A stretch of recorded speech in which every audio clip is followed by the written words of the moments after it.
I always started my real estate business with the goal to amass as many rentals as possible. Um, I learned a lot along the way. Pretty much made every mistake you can make so far. And now I'm starting to get better at it, but there's always mistakes. And but I liking it more and more. The more you learn, the more you like about it. Yeah, Um, but yeah, I mean, my primary, I run a team and we're growing. So it's yeah, good. that's fun. It's a general contractor. Okay. Started out on my own. Oh yeah. So Yeah. that's Yeah. Yeah. I have a general contracting license that I just use for my flips. Uh, I live in New um, York State. really. I mean, honestly, the license in PA is almost just the same. Is it Like really? they let me go online and pay $50 and get a license. Basically, That's all it is. Yeah, you just have to have you don't have to, but I have insurance. Uh, eh, yeah. But again, I just use it for my stuff. So, um, I'm not, I don't, I don't think I'll ever offer that out to clients because it's competitive and yeah, I don't think there's any definition of what a client really wants when it comes to general contracting, you know? everyone wants something. Yeah. And to me, that's just too much friction. But I think someday we'll hopefully get into development, things like that, Yeah. someday, you know. But I like it for now because I get to sub out my own projects versus paying a GC 10 or 20% to do what I can do with my contacts. So Yeah. and control the money, which is usually the tough part when you're doing a project. Um, all right, so I think we're gonna get started here. Uh, we have five or six people on the Zoom, one in person. I'm expecting a few more people in person as well, but we'll get started for now. If you guys have any questions, feel free to stop me as we go.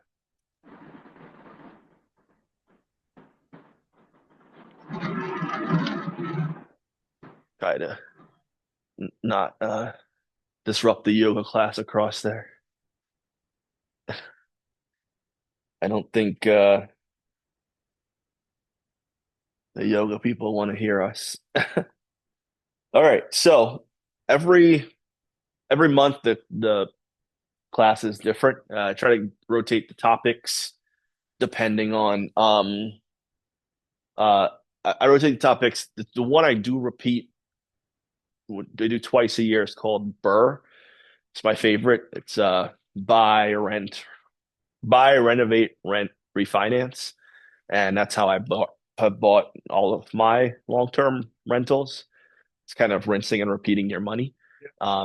I love that process. It's what's helped me scale, and everything we learn kind of ties into that for me. So that's the biggest thing. All right. So this one is understanding value and analyzing deals in your market.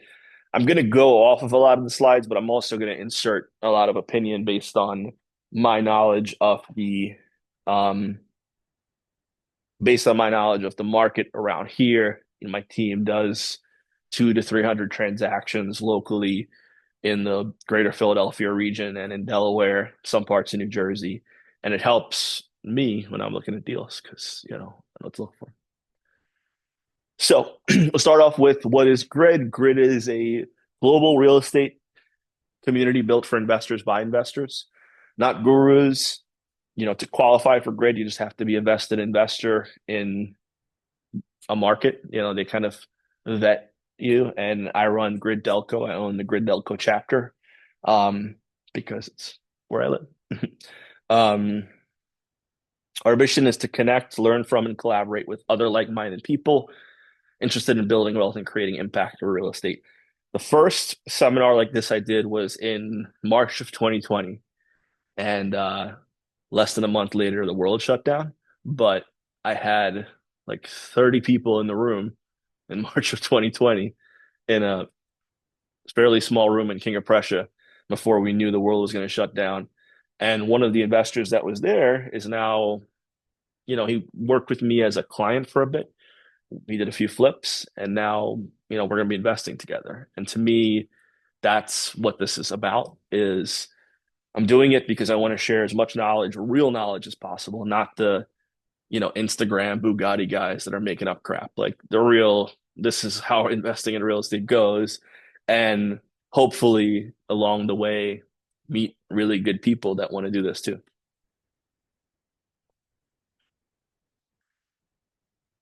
We welcome investors of all levels. I was not that long ago someone that didn't do, hey, hey, how you doing?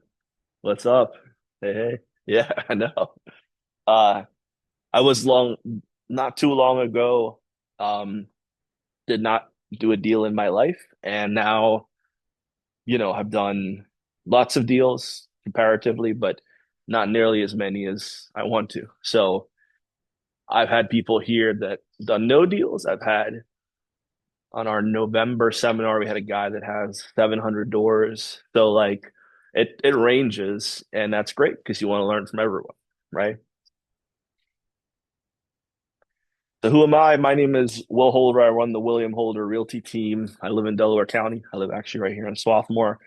I run this group, like I explained, to meet people, like-minded people that want to grow and build wealth through real estate and just be good flippers and landlords and not, cut too many corners. And I would like to accomplish with this group what I explained, just meeting people that eventually want to collaborate. I have no interest in really ever syndicating. The big thing in real estate is borrowing a bunch of people's money and reporting to them like they're shareholders. And I don't ever really want to do that, honestly. It sounds like another job, and I have friends that I invest with, and I have family members that I invest with, and I have people I've met like this that I invest with. And that's about as big as I really ever need to get. Eventually, maybe we'll all pull up together and do our thing, but I want everyone to have as much vested as me. I don't want someone giving me a bunch of money and saying report back every quarter. It's not really that fun, right? So, all right. So you guys know about me. I will kind of ask you to tell about yourself. So we'll start here in the room and then everyone in the Zoom. Real quick, just run down, answer these questions if you don't mind. Does the stock market have one property alternative? Hmm. It's a really interesting, it's very competitive market out there. So I'm trying to really understand what's the reasonable rate of return to expect. Hmm. Push those down, make almost no money, I guess, but if the value of property goes up over time, you not get your money out. So, Okay. Where's your flip now? just Jacksonville? Okay.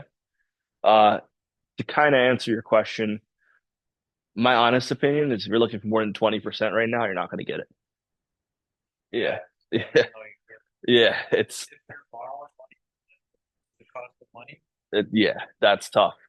Even if you're doing cash, my cash guys are happy with 20%, even if they are fully cashed. They're like, that's the most we can So expect. they're not paying anything for the cost of money or I mean, technically, by using your money, you are paying something because your money could be working for you somewhere else, right? So, like, 3 6%. yeah, but for instance, I have an investor that owns some multifamilies in Ardmore, and he's like, well, I could keep getting, you know, 4 grand a month here on this, or I could just and deal with the tenants and all the problems, or I could sell it, get 700 and just park it in a CD, right? Or, Right. and I was like, yeah, not a bad point, and That's where you're gonna get your 3%, right? yeah, but no headaches. And if you're at the end, he's close to the end where he's ready. I'm like, yeah, I get your point. Yeah, you're not going to get the appreciation, but you're also not going to have to deal with tenants not paying and the problems. So it really depends on where you're at in it, and what's important to you. Um, but yeah, I mean, personally, I like to hold everything. Yeah. If I don't have to sell it, I won't. Uh, but if you're expecting more than an investor comes to me and they're like, "Oh, I want to make, 50 grand on this 100K flip. I'm like, no, like forget it. It's you're lucky to make 20, and that's if you're using cash. If you're using hard money, half that, because it's just all the costs involved. Yep. And if you're in, I mean, Drexel Hill is Upper Darby Township. The transfer tax there just went up. So now instead of giving them 1%, you're giving them one and a quarter on each side. So all of those things you have to look at, like Upper Darby Township looks at concrete, they look at sewer lines, they look at the electric. A lot of inspection. Yeah, like their permits aren't cheap. So you're just when you really whittle it down, if you're cash 20, if you're not cash, even less. Yeah, I think, and that's where you have to figure out, like, is it worth your time? Right? Like, so man, half the flips I look at, I'm like, I'll make just as much money helping the person sell it than if I did the flip myself. So why? Like, and that's what I tell a lot of my clients. I'm like, you can spend 30 grand. Like they'll come like, hey, if I put 30 into my mom's house, like, is it going to be worth it? And I'm like, someone will buy it as is for just as much. So I put 30 in and just to get 30 back, Um, because unlike a lot of markets around the country, our market is so competitive that we're battling against owner occupants, right? Like a lot of the flips I make offers on the market. There was a flip that hit the market in Drexel Hill last Thursday, I think. Belfield Ave or something. Right? 250, $150,000 for a tutor. It had to go for over three. And the taxes on it are $14,000 a year. And it fixed up, it's worth 530 or so, but you're gonna put 150 into it easy. Yeah. And it's like, man, an owner occupant bought that. It wasn't a flipper. Like if I see that back on the market in 6 months for 550 by a flipper, I'd be like, how did you even make money? They did. I mean, we made an offer like 15,000 over asking, and at that, I was like, this is like just that. Yeah, it was just that. Like, I think we were like 17% return there. Like, if everything went perfect. So someone paid more than that, way more than that. I mean, they had 30 plus offers. 30. Yeah, yeah, yeah, yeah. I mean, in the 15 to 20 minutes I was there were four different groups through. And it's like, so that's the problem is as an investor, you're going up against owner occupants and you can't really make those offers. It's a good question. It might have been Thursday. No, it might have been Friday. Oh, okay. Maybe it was you. Yeah. Yeah. No, it might have been Friday. I was like, I mean, people were in and out. There. Hmm. Hmm. Yeah. We've got there. Yeah. And it's like, my investors I have some cash investors I work with. So it's not like it's financing, but you just can't compete with owner occupants. Like, not if you're trying to make money. And, you're not going to hold that house. The taxes are 14 grand. Like, you're not going to make money on the rents. So that's a flip or you're living there. Right. Yeah. So you guys want to tell us about yourselves? Mhm. We're looking probably game. Yeah. We haven't bought any.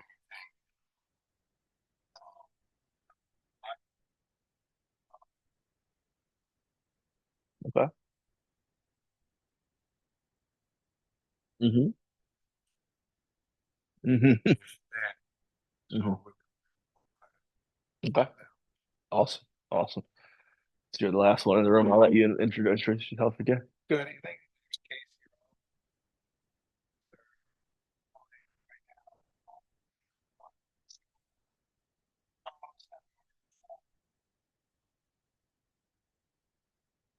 Awesome. Awesome. Anyone on the Zoom want to share? Chris, Nick, Deb, Jurish. Hey, good to see you again. My name's Chris. Yes, I guess I'll call myself an investor. Just bought my first two unit back in August. Looking to get moving to do a lot more. What property types am I interested in? I was interested in the multifamily, the 2 units, the triplexes, but I mean, the more I think about it, I'm kind of leaning towards the Section 8 game down south in the Bible Belt area. What am I hoping to learn? Everything. That's the type of guy I am. I want to learn everything. So, and what do I hope to benefit from this group? I think the relationships, forming the relationships with other investors and having contacts with different mortgage lenders. I mean, I've met a lot of people through this group, stayed in touch with a lot of people. So I hope to benefit by gaining more relationships and potentially doing a deal with someone. Awesome. Awesome. Nick or Deb? Okay. All right. So thank you all for sharing. And yeah, Chris has been to a few now and he's made some really good contacts. I met Chris through another agent that was helping him do an investment, and we've been chatting, and you never know. Oh, you're here in person. Yeah, That's what that's I was like. Uh, oh wow. Okay. All right. So just importantly, legal stuff. I'll save you from reading all this. Don't sue me. Everything I'm sharing is free information. It's just for your knowledge. If you learn something great, take away what you can from it. But uh, you know, don't sue me. Uh, I do record this. I post it on our YouTube and I cut it up, post it on our social media. So don't say anything you wouldn't want out there. So, all right. So determining value is the point of today's meeting. And, you know, investors use a variety of ways to determine value. It's what I say to most investors, especially if you're looking to do flips or you're looking for a rental. If you're not fully entrenched in the real estate game, meaning you have access to the multiple listing service, you're a real estate agent, you're working in this field, uh, then I recommend picking an area and sticking to it, right? Because generally, areas were all built usually around the same time period. The houses are all very similar. I could tell you all the different house types in Drexel Hill because they're all built in certain periods, right? I could tell you what all the houses in um, Point Breeze look like that aren't new construction, right? You pick an area and becomes really easy to figure out what it's going to cost you to fix that up, one, and two, what it's worth when you're done with it, right? If you are looking at like the section of Sharon Hill that's all row homes, they're all exactly the same. I could tell you what any of them would sell for on any day without even looking at it. I could tell you what it would cost to renovate that, depending on if it's a full gut or a mid-tier reno or a light fixer upper. If and that only takes one deal. Like you do one deal and you figure out what each little thing costs, all of a sudden you could just start looking at them and figuring it out. So if you're looking for the fast method to understanding how to evaluate properties, don't try to learn all the properties. Pick one and stick to it. And the best way to do that is to pick one in a certain area.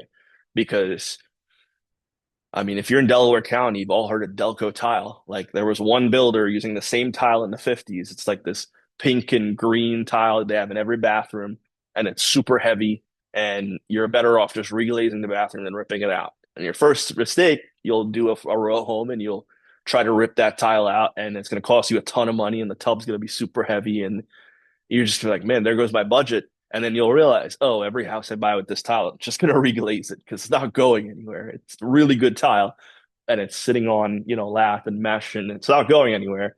So you're better off just leaving it up. If you know that's happening in that whole, in the Westbrook Park section of Drexel Hill, they're all the same house.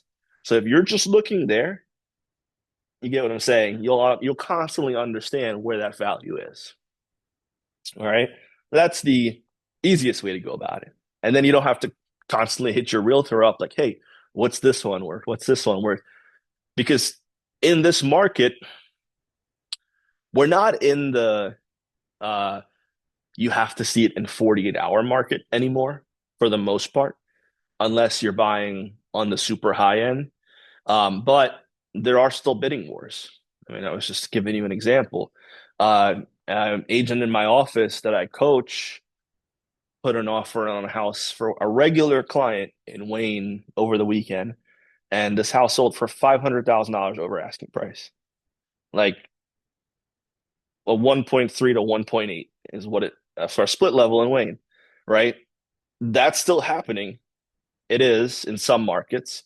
However, in your kind of blue collar markets, it's not, like I have a few listings sitting around Delaware County and a lot in Philly that are back to a normal real estate market where I actually have to market these things and I have to understand, the how long it's going to take to sell it, and I have to correctly explain that to my sellers.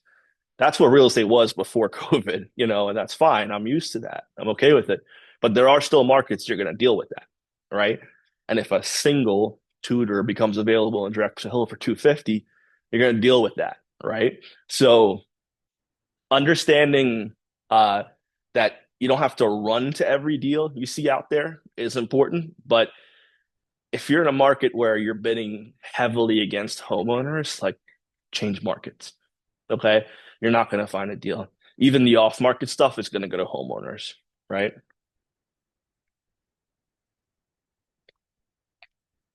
So whenever anyone brings me a deal, because I have agents that I do deals with all the time where I'm just helping their clients or helping my clients buy their listing or they're buying my listing, I'll say to them, hey, if you ever bring me a deal, like you can represent me. That's like my thank you for you finding me the deal.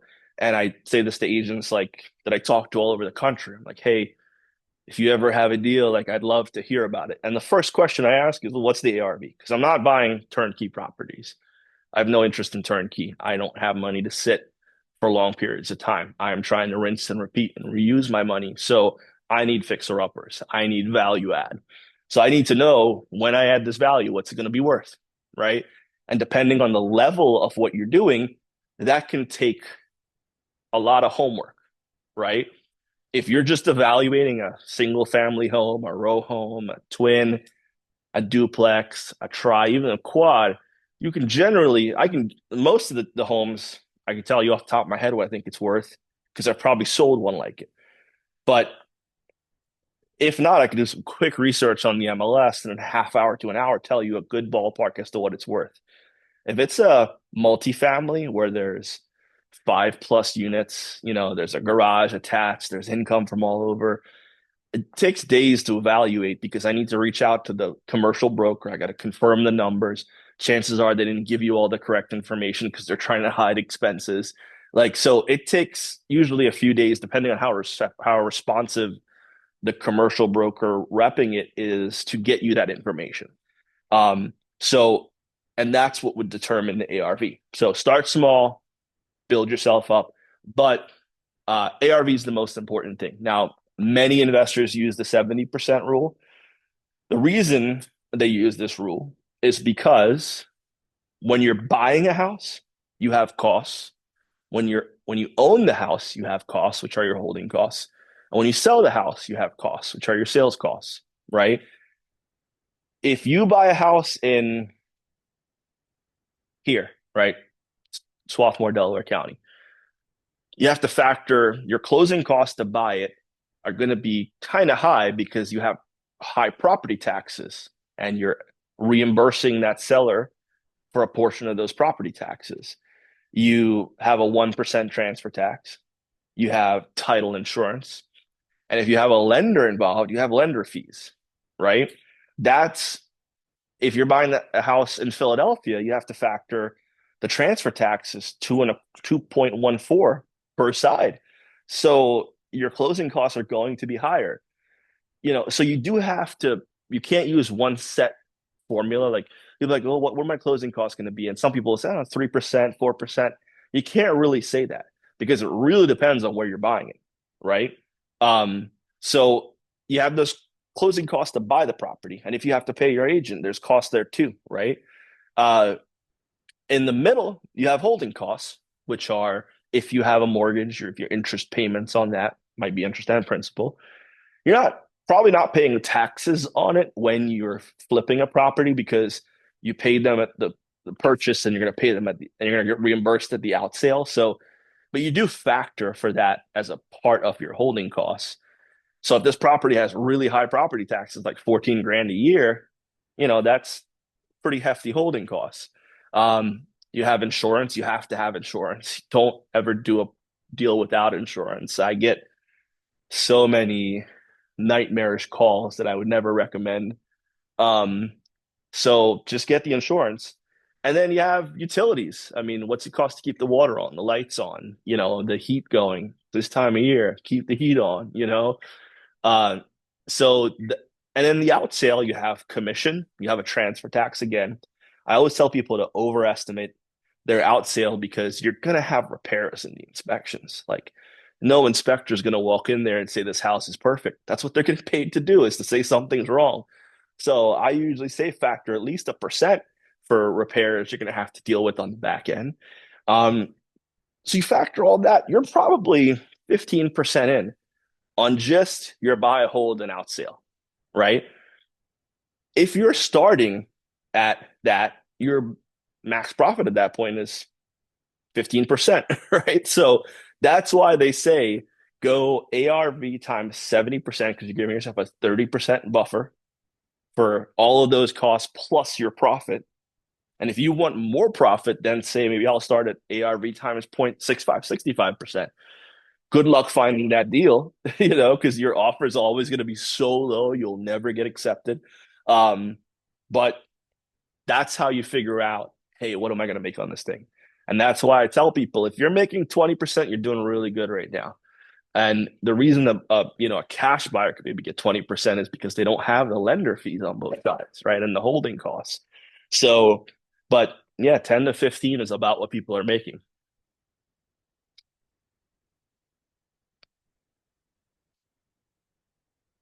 What's that? Yeah, and that's why flipping is a job. It's a job. Like it is another job. Um, you're not going to get every now and then you're gonna get lucky and you'll find if you're doing this right, you'll find a home runner, which to me, a home run is like anything more than 15 or 20%. That's a home run. And I've had a few of those where I've made like 25% or so. And I'm like, okay, like this kind of makes up for all the 5 and 10% ones. But in order to really make significant income in flipping, you have to do it at scale. Like you have to be doing more than one at a time, more than one a month sometimes as you scale up. Um, and the only way out of it, just like the only way out of your job, is to use that money to then go buy rentals, right? And that's to me the whole point of flipping. Unless you're just trying to start a flipping company, which is not sustainable. Um, Everyone I knew that all they did was flips prior to COVID, I barely see those guys anymore because they just ran out of deals. There used to be bank owned properties. There were these agents, there was like 5 agents that would get all the bank owned listings and they would sit on the market for months and you could beat them up and you develop relationships with them. Those agents disappeared during COVID. Like they just were gone. There were no bank owned. They had a pause, a moratorium on foreclosures. No foreclosures, no bank owned properties, gone. Uh, Sheriff sales. Whoop. So your job is super dependent on markets if you're a flipper. Whereas if you own rentals, people always have to pay their rent, unless they're in Philadelphia. So, and that's, tough pill to swallow. So how do you determine the ARV or future value, right? And I'm going to go through some of these pretty quickly because some of them are kind of basic and you guys already know the concepts, but I do want to insert stories of like real life scenarios I've dealt with these to put in perspective because we're all more local. So, who is your expert in using the tools? Someone's trying to get in here. All right. So, who is your expert in using the tools available in your local MLS to review comparable properties or comps, right? Uh, if the easiest way to do this if you don't have anything is find a investor friendly realtor. That to me is important because there are 1.5 million right licensed real estate agents, and 74% of them didn't sell one house last year, right? So it's really important to pick who you work with. And I think there's a stat that 80% of realtors don't own their own house. I think that's an actual stat. I don't think I'm making that up. If I am, I'm very close to the number. I'm not knocking realtors. I'm a realtor, right? What I'm saying is, if you were going to get your, heart surgery, you would vet the surgeon, right? Well, if you're going to spend $200,000 on a property, you would vet the agent you're working with. So make sure they work with investors or have done renovation projects themselves. Um, that's the agent you want to work with. And that agent's not going to be easy to work with because they're going to want to vet you too. They're going to make sure like you're not wasting their time. When I was first in the game, I would have 50 people go, oh, I want to buy, and I would go show everybody everything and then realize, oh my God, I spent this entire week on the road and nobody bought anything because nobody's realistic, right? And I didn't make sure they were qualified investors and had cash on hand and really, had a lender in place and even had their LLC set up or read one book. They just heard they saw an ad and they're like, I want to do this. And they called me and I didn't vet them. So now if I'm working with investors, it's like, it's just like working with a buyer. I make sure you're pre-approved. You know, what's pre-qualified for an investor? Got to have money. Don't come. I have investors call me, hey, I have 10 grand. I want to make a deal work. What type of deal are we talking about? Like, are you looking to buy a quad with a FHA loan and live in one of the units? Because if so, I can get you a seller's assist. I can get you a grant. We can maybe make this work. No, I'm looking to do a flip. No, like pause, save more money because I'm saving you all the headaches right now. You might be able to get into the door if you get super lucky with 10 grand, but you're going to lose everything because you're not going to have enough money to finish the deal. So for me, that number is like 40 to 50,000, I think is like your lowest like point of entry. That's, more the better. But if you're looking to do even $100,000 type flip, that's really the kind of number you want to be sitting on. You want to have an LLC set up. You want to have a couple contractors vetted. You want to have a hard money lender in place, or, if you're going cash, your money in place. These are all the things I ask. And if you're not there, then it's okay. You'll get there, but don't waste your time right now. Okay. I'm going to grab some water real quick.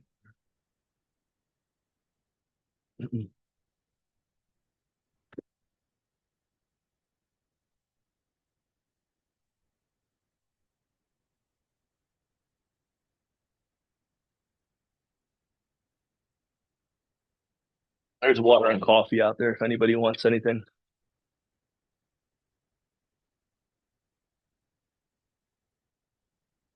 All right. So to go back to kind of what I said, easiest and best comps are same and similar house type, same and similar neighborhood, same school district, recently sold. Basically, exactly what I explained to you guys. Stay same and similar, stay recently sold. Appraisers don't go back more than a year unless it's in a super rural area and there's not comps, right? But anywhere around here, until you get out to like the far outskirts of Chester County or Berks, like not all Berks, but like the outskirts of Berks County, that's where it starts to get so spread out that you have to go a mile or a mile and a half for a comp. In the city, you're 0.1 mile and you have 18 comps, right? Uh, don't go back more than a year. Now, I will sometimes go back a year and a half, 2 years to just see what's been happening with the market, right? Like if the flips are going up in price, great. If you notice the flips are coming down in price and there's nothing that happened in a short period of time in that market, what's going on, right? But to actually price the house based on what I think I'm going to sell it for, I'm looking at the last year. Okay.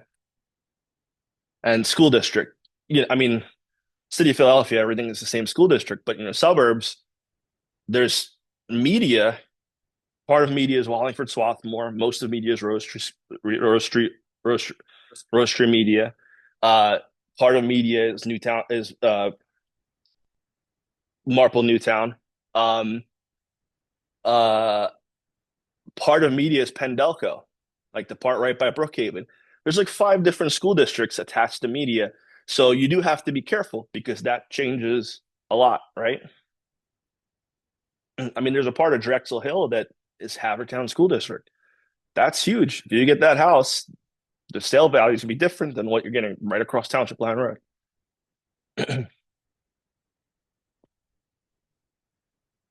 All right. So similar style houses. I even like I have a hard time comping a rancher versus a two-story. It just never equates, right? Ranchers per square foot generally sell for more. And especially in today's age where like a need for senior housing is so high, ranchers are selling for a ton of money because that's like the equivalent or close to the equivalent of senior housing, affordable senior housing.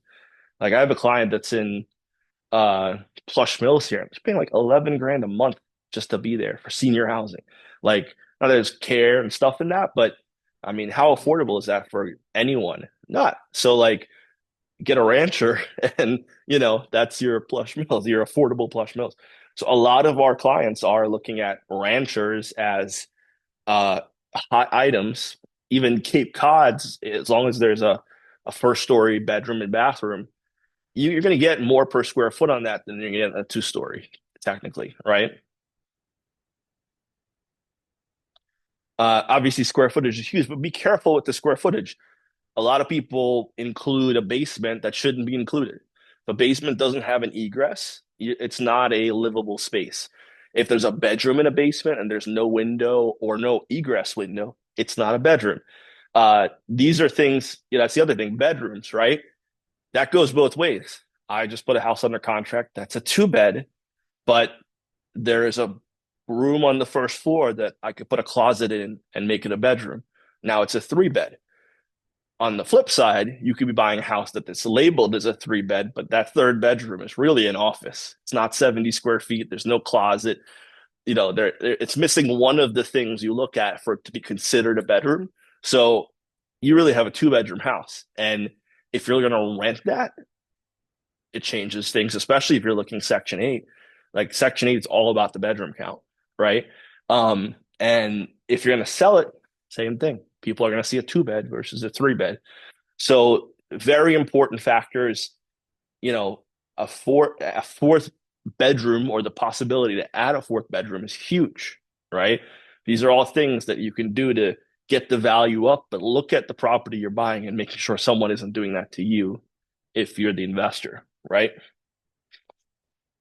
School districts. Look, as realtors, we're not allowed to talk about the school districts because it's called redlining. I totally agree. Shouldn't be pointing people in a direction that the school district should or should not be going into. That being said, there are sites that rank school districts based on public opinion and great schools, niche.com, all of them are on there. It doesn't take, a genius to figure out that the higher the rank the school district, the stronger the values and the stronger they hold their values. If you look in 2008 when everything crashed, when everywhere crashed, the areas that crashed the least were the areas that had higher school districts. I don't make the rules, I play by them, right? And that's what happens, right? Now, school districts are important unless you're in like the city where everyone's in the same school district. Well, then it's neighborhood, right?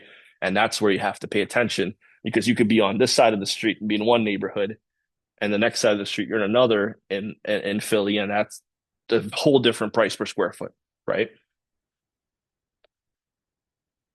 Recently sold, the fresher the better, understanding that your comps are extremely based um on recent sales, and this is why it's super easy to comp a house in most neighborhoods in Philly because there's so many recent sales usually. The more rural you get, the harder it's going to be to comp, and the more unique the houses are going to be. And it's like uh, it gets more difficult. So there are sites like uh, there are sites like PropStream, and there's a few others that are basically kind of investor friendly MLS systems, meaning you have to pay for them, but you don't have to be a realtor to use them, and you can run comps on them essentially. You can use sites like Zillow and Redfin to get your estimates and things like that, and maybe look at recent sales.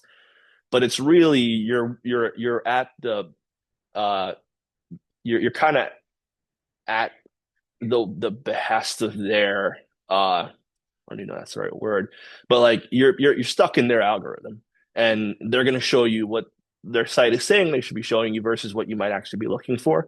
So don't fully trust what you see on there. And I can't stress enough how inaccurate estimates can be. It's an algorithm, right? They don't, they're going price per square foot. They're not going like, oh, this one had a deck and a walkout basement versus the other one with the same square footage didn't, but they're pricing them the same, right? So be careful with that. So comps tell us what's happened in the past, but one of the most important aspects of a process is trying to see the future, right? In 2010, nobody was buying Point Breeze. Nobody. Like nobody ever was like, "Oh, Point Breeze." And then an investment group came in and started buying blocks of Point Breeze up and fixing them up, putting new construction up. And if you were a smart investor and paid attention and caught that wave, you could have benefited from that, right? Because you could have still gotten houses for fairly cheap and fix them up and get that value from that flip. But if you were just looking at Point Breeze as like what it was at the time, which was, oh, nobody's touching that, and you weren't paying attention to what was happening, you missed the wave, right? Yeah, you have to find the neighborhoods that you don't have to be the big investor. You can be the one that's just paying attention and riding their coattails. So that's still happening. There's still plenty of areas like that. The suburbs are a bit more predictable, but the city, there's still plenty of areas like that, right? Mm-hmm. Mm-hmm. Ori. Mm-hmm. Yeah. Yep. It's his development company that did that whole Point Breeze area. Yep. Um, and I do not envy him. He's pretty hated down there. You know, those guys, their lives get threatened. Hmm. Yeah. Tough way to be. Um, so that's what they mean by that. Now, there's the getting ahead of it, which is kind of you asked about short-term rentals, right? When everybody was asking about short-term rentals in 2021 and 2022, I was like, I just don't know. Like, I don't know how sustainable that is, right? I see why everyone's staying in the Poconos for a month at a time because they can work from there. But is that sustainable, right?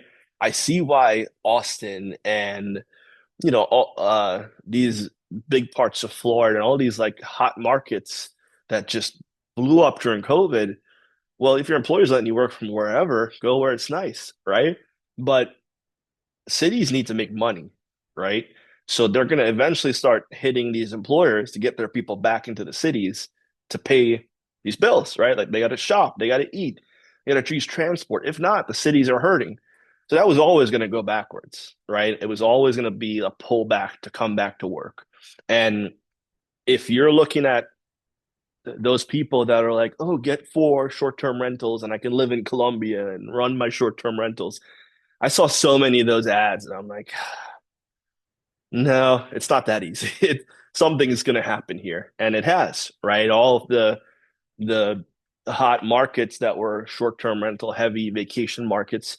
I mean, Austin's been down 20% since like 2023. Florida's down.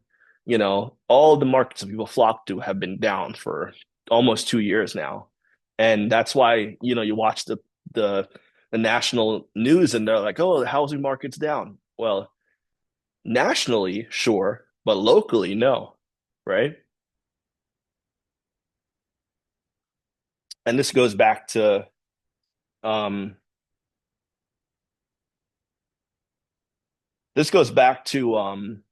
how local real estate markets are.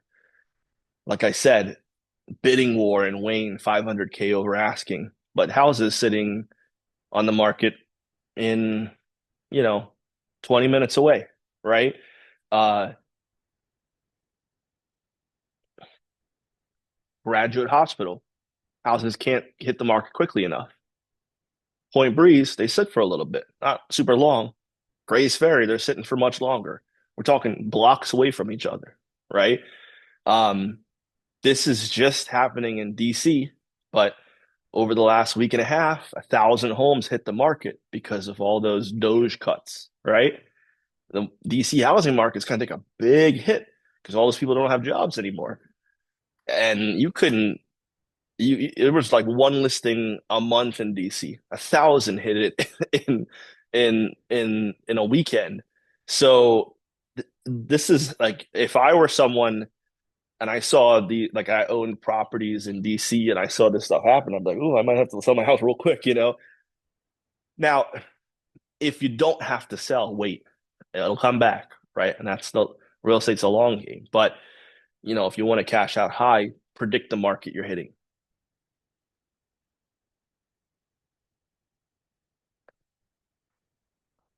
And also, when it comes to seasonality, this is huge. You don't want to buy a beach house in May. It's going to be the most expensive, right? Because people are like, oh, you want to come in for the summer? You're going to pay a premium. You want to buy it in like November when they're feeling the hurt of they haven't had income in a couple months, maybe even December or January, right? That's understanding seasonality. So first thing, supply. Is the supply of inventory rising or falling? All things considered, supply has the greatest effect on demand, and that's in anything you're buying or selling. Um, we are still in a seller's market in the majority of our region, right?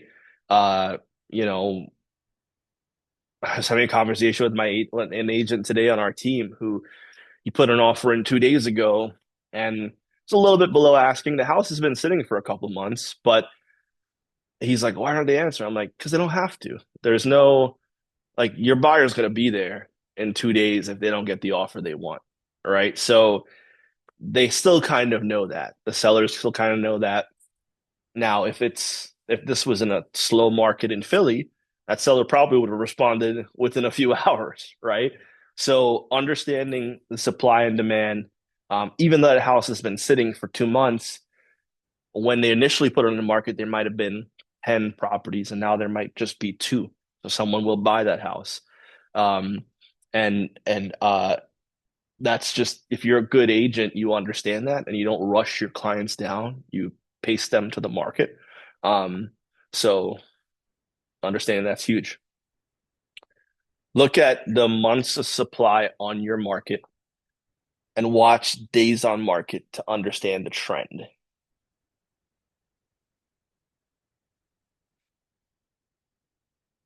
What's that? Hmm. The term is, I don't know why I always blank on this. Uh,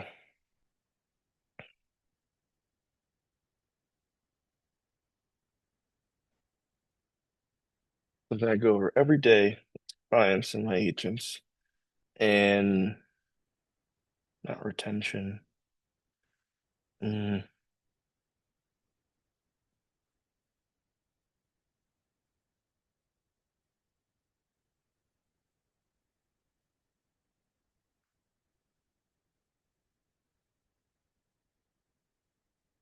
Absorption. Right. Okay. Absorption rate. Understanding absorption rate is huge. How long does it take a market to absorb a listing? It's over the last 12 months, how many homes have hit the market and how many are still active, right? You divide the numbers and you come up with an average amount of days, right? So I just did this for one of my clients. He listed a twin in Chester. The absorption rate's 113 days because they had like 59 listings and there's 27 still active. So on average, it's going to take 113 days to absorb a listing in that market. That's what you're looking at when you're trying to figure out how long it's going to take to sell a property, right? So if you do that, you put the zip code 19081, and you're like, over the last 12 months, how many homes hit the market? Let's say 25 did. How many are still active? One. A very, very small absorption rate, right? It's eating up every listing that hits the market very quickly. Versus if 25 was still available, it might be 3 years before you can sell a house here, right? It's called absorption rate. You can Google absorption rate calculator, but that's something I go over with. I used to go over this heavily with my sellers prior to COVID. During COVID, the absorption rate was 3 days, right? Now markets are readjusting, and yeah, you're gonna see you actually have to pay attention to absorption rates. Um, and knowing that is huge for your sellers because I had a listing that I put up a week before Christmas, which I did not want to do, but the seller, that was the timing that worked. And he was nervous because we weren't getting any showings. And this is in Brookhaven, a market that sells pretty good. But I knew the absorption rate at the time was 23 days. So we're like 2 weeks in. And he goes, "We're not going to sell this RV." And I was like, "No, give it another week." And by day 21, we had an offer for full price. That's how predictable markets can be. And he's my friend, so he trusted me and he knew like to wait. But like if you know how the market is operating, you can be confident with it. That's how predictable some markets are. It's just no, give it 23 days, it'll sell because we priced it right. Right now, the reason absorption rates are skewed sometimes is because you have people that overprice houses, and that does affect days on market. But for the most part, most aren't. Right? Oh, oh yeah, yeah, yeah. Well, because some zip codes, like if now when you're doing absorption rate, you do it by like property type, right? So I wouldn't do the absorption rate in Philadelphia for all properties. Like if you're looking at the zip code or like a neighborhood, I would do condos separate from row homes, right? But like if you did the condo absorption rate in most of these, it's like a year and a half. Like there's 113 available condos for and you're like, man, how unless you're willing to price aggressively below value, you're gonna take a while to sell in some of these areas. Um, and that's happening because, again, kind of going back to COVID, a lot of the developers that started building 13 unit like big apartment complexes that they were gonna rent out and make a lot of money on because the interest rates were 2.5%. Well, because a lot of these jobs were paused and money started to become more expensive, all of a sudden cost them a lot more money to build this than they thought, and it took a lot longer than they thought. And now they're like, well, to rent these, I'm not going to make any money. So I might as well condo them out and sell them off individually. That's like my best play to make some money. And you're seeing just so many of those hit the market that the condo market is heavy in Philly right now. It's Mhm. Yeah.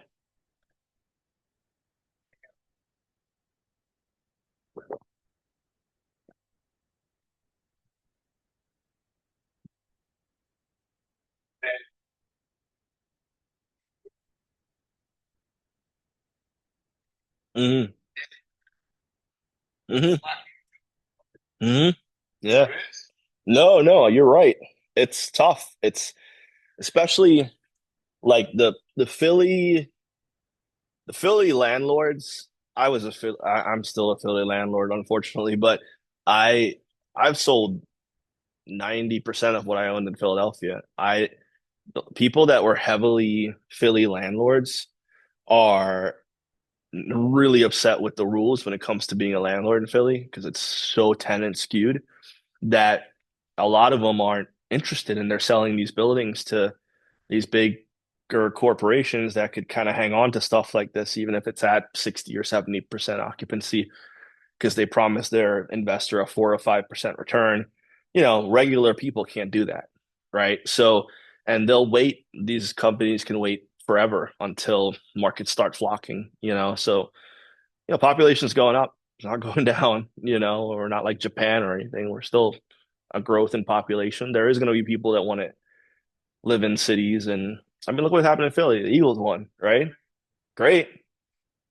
A lot of people are going to that stuff affects the way cities grow. People are going to want to come here. You see how great that parade was? Like, who doesn't want to be a part of that, right? They're hopefully with all of the um man, my brain is fried today. They were doing all of the tax abatements for 10 years. And hopefully, with all of those starting to come due since 2020, there's going to be more tax dollars going into the schools, which should improve and keep more people in the city. But that's stuff that takes generations to change. They st they've been giving some people abatements. Yeah, yeah, yeah. But the majority of them stopped in 2010 or 2020. I'm sorry. And you've seen the taxes go up in Philly, which is affecting people that lived there a long time, a long time, and it is causing gentrification, which there's going to be pushback against. Uh, but it hopefully leads to better schools, which keep more people in the city, right? Majority of my clients are like went to college, lived in a section of the city for a while, got married, had their first kid, and by the time the kid's 4, they want to head out to the suburbs. If you can keep those people in those neighborhoods and develop communities in those neighborhoods, all of a sudden the city looks a lot better, and that will happen. I mean, it's I guess it's got to every that's how cities are built, right? It just takes time. Growth and development. We just kind of touched on, but you guys saw, I mean, where the refinery got torn down in South Philly. You saw what they have planned there, like gigantic mixed use housing, shops. I mean, they're clearing it right now. They just put up 2 big warehouses. Like it's gonna be a massive community. The Wawa is there, the Chick-fil-A is there. That whole area is going to change. I'm worried about it because I had friends that worked at those refineries that are like, I don't know how they're putting housing there. Like that ground's radioactive, But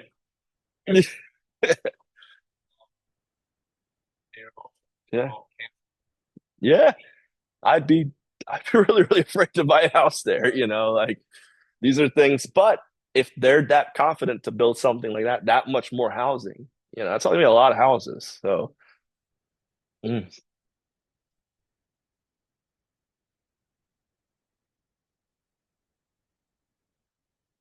Honestly, Wikipedia. A lot of times I use Wikipedia for population growth. Mm. They'll have trends. They'll have like a lot of times Wikipedia like 2020 2000 there was this many people, 2015 there's this many people. They're using like census data to pull their information and you probably use the census sites would probably be a lot more accurate. But for me like if I'm trying to do a quick analysis, I'm like, "Oh, this has enough for me to go off," right? I was looking at a property up in Carbon County. So I don't even remember what this was. This was like 3, 4 years ago, and it was like a 50 unit building for literally nothing. Like they were selling this building for nothing. And I was like, oh, great deal. And then I went and I looked, and the population was like, it was like 10,000. No, it wasn't even, it was like 5,000, 2,000, 1,000. I'm like, well, that's why they can't rent it. Nobody lives here anymore. And it was a coal town at one point, and all the industry just went out of it. So you do have to be careful, but those sites are generally accurate enough to give you just a surface level evaluation before you go too deep. What's that? What's that? That is generally more of a Google search, right? What I would do is like I would look up like news in the area, like for the town, and I go off kind of what the news is saying about growth in the area, right? Right. Like, is there a hospital going in? Is there, are they having plans to put in so and so? That's usually what I do, like surface level, right? If I get really interested, then I start hitting up like the local Facebook pages and what are people talking about, right? But for me, just to figure out a town that I don't know before, Google News for the town, and you get enough, right? Like crime rates, is it higher or lower than the average? Um, average deaths per thousand or 100,000 people, things like that.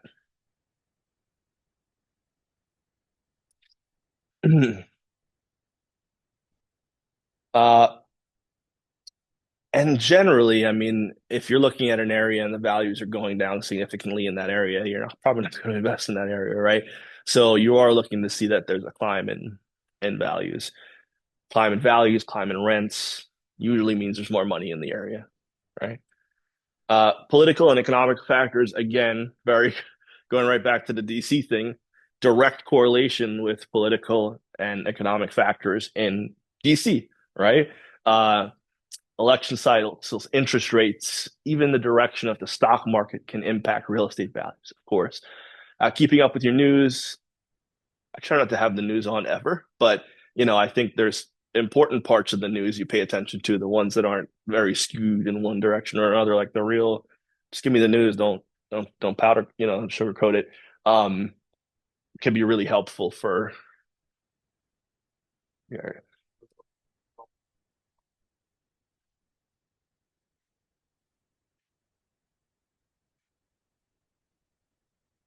Yeah, yeah, it's real. I mean, Whole Foods, Trader Joe's, yeah, Wegmans, all like the crunchy granola, like like all their food kind of tastes the same. Like those places, that you have that, yeah, your values are going up. If a Walmart goes in your neighborhood, the values go down, So these are trends. I don't say it holds, but it is a trend. Um, uh, so yeah, there's those things to pay attention for sure. Um, a big trend I saw recently is that most of the malls that developed in like the 70s and 80s, the way they developed them, if you look at from like a satellite view, there's like a two-lane kind of highway going in, and there's usually a kickoff store, like the Grant Run Mall, and there's a Kohl's next to it, right? Right, like an anchor mall. Yeah. Those are all shutting down because people don't want to walk or it's usually across like a busier road. And a lot of developers are buying those and making them like a group of townhomes and, developing those into townhomes, rezoning them and developing into communities because the community is now within walkable distance of a mall. So if you're a smart investor with a lot of money, find one of those and sit on it, for a little bit or do a shorter term lease with a commercial tenant because eventually that might come your way, right?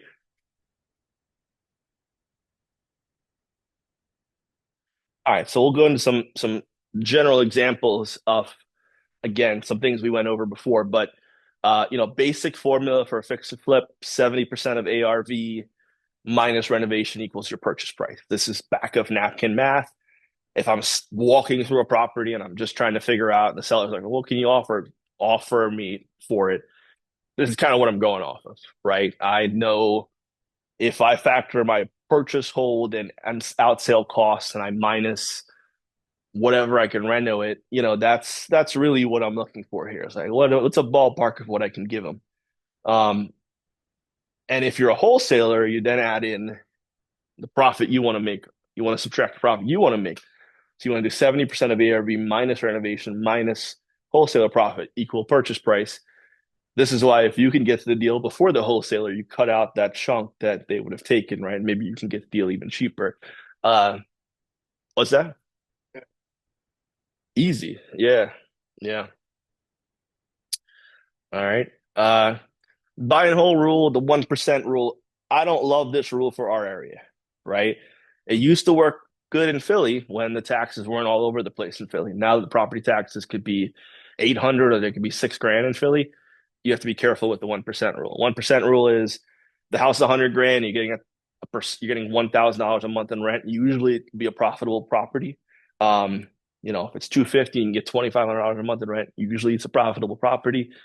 That only works in lower priced markets. It only works in markets where the property tax is generally fairly cheap, which is the majority of the South. In our market, you're not going to get $3,500 a month in rent for a $350,000 house. You won't get it here. You know, you'd get like 2,700 or 2,800. But when you figure what the taxes are on that property are going to be, like and then the insurance and your mortgage, you're making $50 a month if you're lucky.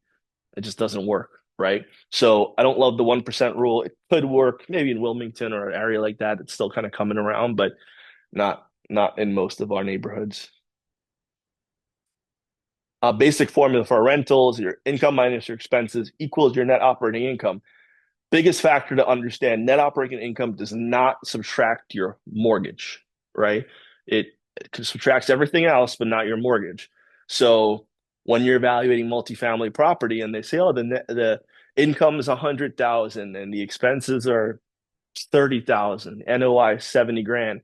Okay, well, what if the mortgage payment's 9 grand a month, which can be on $1 million property, and you're losing money, right? So don't just look at NOI. Understand that's great if you're buying cash, but if you're having a mortgage, NOI really doesn't help you. Um, so a breakdown. Uh, Even if you don't have a property manager, factor for property management, because the goal for most investors is to get to the point that they can hand their properties off to a property manager, a reliable one, right? And you can then manage your property managers versus managing your tenants. Much easier to manage one person that manages 50 units than you managing 50 people and 50 units, right? And that's worth 10%, honestly, if you get a good property manager. So from the beginning, even if you don't plan on having a property manager, build it in. Yes, that's profit for you now. But eventually, when you do want to be a bit more passive with your investments, it's an expense. Property taxes, repairs and maintenance, and you could see they're basing the repairs and maintenance on 15% of the rent. A trick about property management, which most people don't talk about, is property management is not 10%. If your property manager tells you it's 10%, that's what he's charging you monthly. But what happens when they have to fill a unit? You now have to pay them a 1 month fee to fill the unit. And if you factor, you're assuming you're losing a tenant every year. Property management is actually 18%, not 10%. So when I do my quick off the cuff evaluation for what I'm paying in expenses, I'm using 18% for property management, and I'm usually using 12% for capex and vacancies. I like to use 30%, not 20%. 30% is a more accurate assessment of what you're walking away with than 20%. Even if you don't turn a tenant over every year, let's say you have a 10-unit building and all 10 tenants stay, but then year two tenants leave and the units are also vacant for an additional month. It averages out to 18%. Like, use 18%. It's better math, right? So property management, I would use 18%. Repairs and maintenance, they're using 15%. I think that's high. I would use half that, and I would use another half of that for vacancies. Um, and then insurance, whatever that ends up being. And having a good insurance guy is pretty key. Always shop your insurance whenever you think you have the best insurance. There's better insurance out there, especially with insurance companies changing their rates constantly. Like, you have to shop your rates every year. Um, Hey, Will, if you don't mind me jumping in, I just want to yeah. piggyback and add that is so true. I mean, State Farm really crushed me. I was paying like 1,500 for a year. Russell got me AAA for $1,000, saved me $500. Like that, you can't beat that. Yeah, that's income, right? Like, you just made $500 more that year because you're not paying the insurance company that. That's Right. income. Every extra dime you can add to your property is income. And that's why it's so important to manage these things like a business. Every property is a business, right? Every property you have to think about. And I make it a point. It's on my list every day to think about at least one of my properties. What on my daily to-do list after I do all my regular tasks for my business? I haven't thought about this property in like 3 weeks. What can I do over there to increase income and reduce expenses? Right? Is there something that needs to be fixed that I haven't touched in a while? Like, has it been 5 years since I silver coated that roof? That might be too long, right? These are things you have to think about. And if you're not, and you're just letting your property get run down, or you're keeping the rent the same for too long, or you're letting your insurance company charge you whatever they want constantly, you're losing money, you know? And if you're not looking at your balance sheets enough, you're losing money.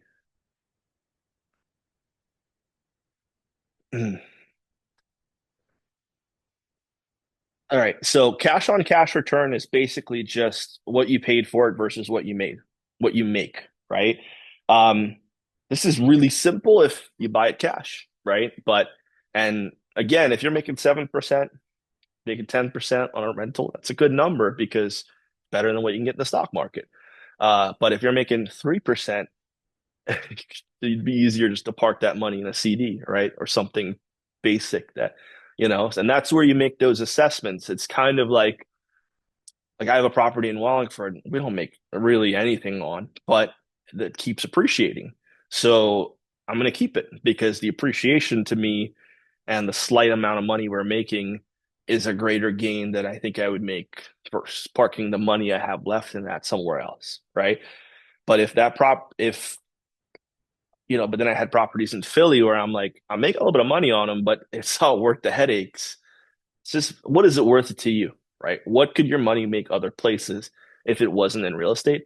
Like you have to have real estate, but don't be afraid to diversify as well. These are some really good books. They recommend these books. I recommend pretty much all the bigger pockets books, like um, The Multifamily Investor, like anything written by Brandon Turner is really good. Uh, those I've listened to all those books, and they're really, really helpful real estate books. I mean, I think all of us probably got into real estate because we read Rich Dad Poor Dad, and it was like, okay, there's another way to live your life. And then most people I listened to or spoke to got into real estate because they listened to that book, or read it. And there's a ton of really good books out there, ton. Um,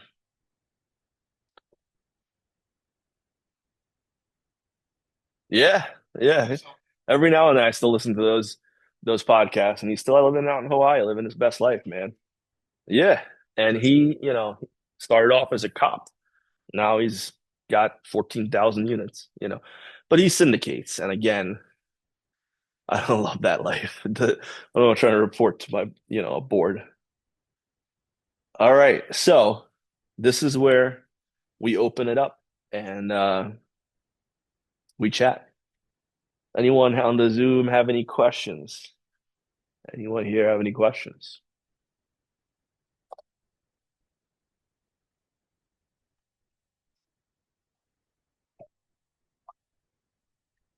Property. Awesome. Congrats. Thank you. Yeah. Thank Yeah. you. Yeah. So when you say when you can take land of ventilation, hmm do you first time I'm gonna buy hmm the rental Yeah, yeah. I mean, rental insurance, honestly, straightforward. for single family especially, is fairly inexpensive. It should be less than your homeowner's insurance policy because you're telling them your tenants are going to have Their own. renters Right. insurance.